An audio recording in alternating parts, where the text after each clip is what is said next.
नमस्कार पालघरकर. मी पालघरचा रस्ता बोलतो आहे. ओळखलं ना मला?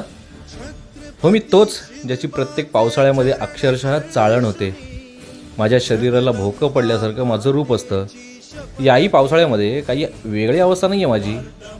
1998पासून पालघर नगरपरिषद अस्तित्वात आहे. त्यातल्या त्यात तेव्हाची माझी अवस्था जरा बरी होती, पण आज अवस्था बिकट होऊन बसली आहे. आपली वाटचाल प्रगतीच्या दिशेने सुरू आहे की अधोगतीच्या, हे काही कळायला मार्ग नाही. ते मनसेवाले माझ्यावर पडलेल्या खड्ड्यांविरोधात आंदोलन करतात, पण या गेंड्याच्या कातडीच्या प्रशासनाला कोणी खड्ड्यात पडून मेला काय की जगला काय, कुठे फरक पडतो? पण याला जबाबदार जितके हे प्रशासन आहे ना, तितकेच जबाबदार तुम्ही देखील आहात. हो, का काय विचारताय? काही बोटावर मोजणे इतके समाजसेवक, पालघरकर, पत्रकार सोडले आणि मनसेवाले सोडले तर कोणी चकार शब्द काढायला तयार होत नाही.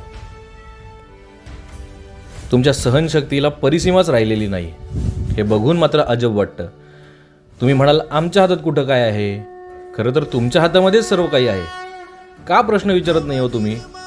निवडून दिलेल्या लोकप्रतिनिधींना आणि प्रशासनाला प्रश्न विचारा, चुकीच्या गोष्टींना विरोध करा, रस्त्यावर उतरा. ते जमत नसेल तर समाज माध्यमांवरती व्यक्त व्हा.